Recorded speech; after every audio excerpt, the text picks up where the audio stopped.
Welcome or welcome back to the Butter Bunch. My name is Jacob Butter, and I'm back again with another Dragon Ball What If discussion.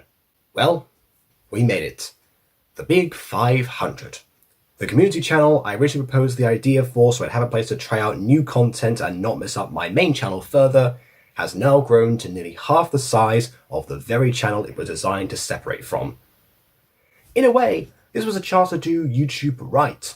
No throwing anything onto here as was originally intended. You lot made it clear what you wanted, and were all more than happy to...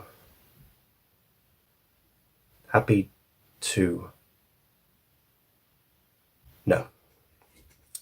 This isn't right. I can't do a special like this and not copy Masako in some way. He made his 500k special... different. And that's what I plan to do. Excuse me a second.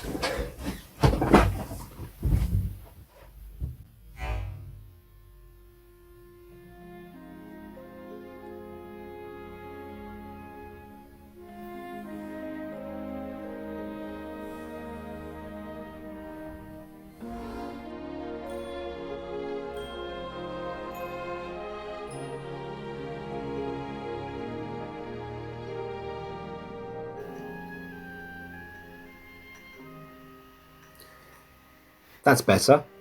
Now, back to the beginning, to one of the most important moments in all of Dragon Ball. The moment when Frieza decides to blow up planet Vegeta, extinguishing all but a few of the Saiyan race, hopefully ridding the galaxy of its biggest fear. The fools hadn't seen it coming. All except for one middle-class brute. That no one believed anyway. Well, at least he thought no one had believed him. Mere minutes prior to this destruction, that very same soldier, Bardock, had warned the mother of his two sons to get their youngest boy off the planet, to send him on some sort of conquest mission, as was standard procedure. Risking the wrath of Frieza for disobeying his orders, Gine had complied, and was waving off her baby as his pod streamed through the sky.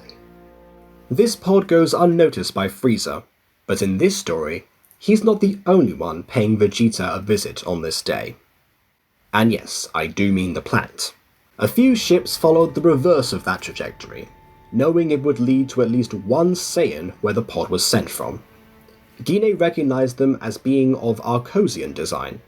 Sure enough, its occupants matched the description Bardock had given her of the Saiyan's trading partners. Listen! You need to get out of here. It's not safe. The Arcosians, being hooded creatures of few words, merely pointed to one of their vessels, indicating for Gine to climb aboard. But the Saiyan refuses. I'm not the one you should be saving.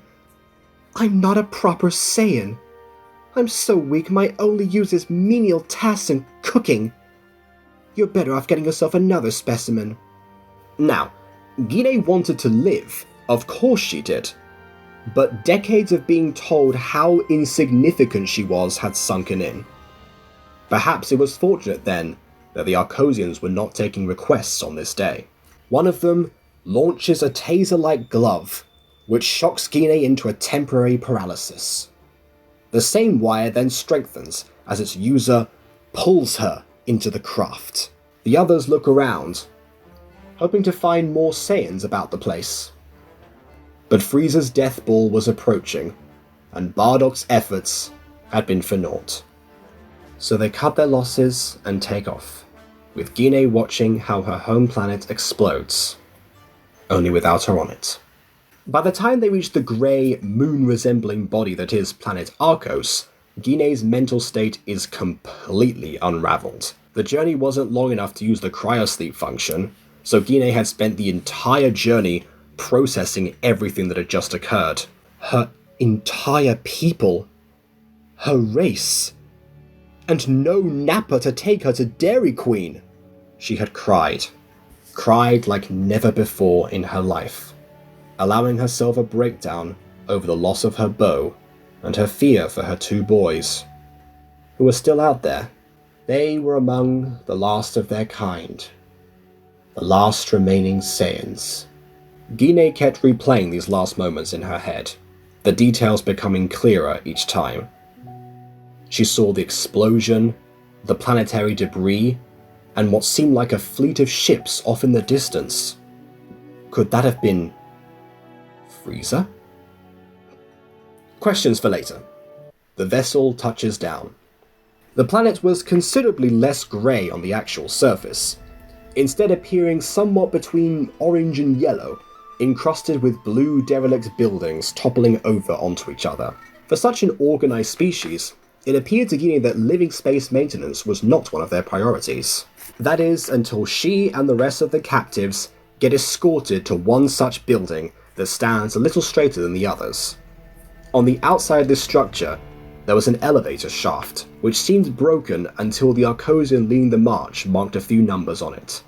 The first group pushed forward with the youngest of the captives, who keeps trying to break ranks, screaming, "You'll pay for this, you inferior scum!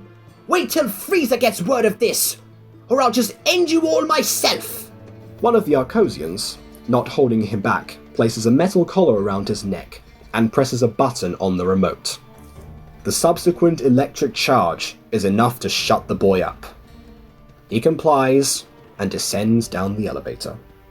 Once it was Gine's turn, she understood the reason for the negligence outside. The Arcosians had built an entire underground industrial and living network, as complex as the buildings they'd helped supply the parts for back on planet Vegeta. The elevator is but one in a series of interconnected tubes that whiz past each other in a pattern nearly impossible to follow. The redder subterranean, or sub-Arcosian rock had been smoothed to make room for expanded living spaces, a ventilation system, and did Gine see a shopping complex? Not that it mattered. The Saiyans were taken far below any of that, to an unfinished level, and it suddenly dawned on her how this place had come to exist. You see, staying away from Frieza's prying eye ain't easy. Why, if he caught wind of our progress again like when we lived on the surface, he might do to us what he just did to your planet, explained the head Arcosian, whose name also happened to be Head. So we gotta keep going deeper where those scouters can't find us, and where he won't think to look. Problem is, the more layers we make, the closer we get to our planet's core, where the temperature ain't exactly ideal for us to be working. That's where you durable Saiyans come in. They're put to work at once, under the watchful eye of Foreman Ni, and Gine's long stay in the underbelly of Arcos begins. And that is where we conclude things, for the time being. For now, from all of us here on the Butter Bunch, we thank you all for 500 subscribers. We're over the moon that this one-time directionless channel for the four of us to explore other videos we wish to try outside our main channels has actually surpassed most of our main channels. You lot have really made what could have easily been a short-lived idea from late at night on a Discord chat into something lasting that gets people to engage in the way that you have, and has also done so for 2 years, so thank you also for that.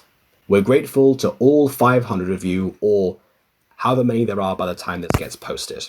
This VTuber took a while to render, I apologise for that. I personally hope to see you for part 2 when we gain another 500 subscribers. But before any of that, let me know your thoughts by means of liking or disliking and leaving your comments on where the discussion could go. As well as if you like the VTuber, I can easily bring this guy into the other what ifs if enough of you think it's a good idea, so please leave your decision in the comments as well.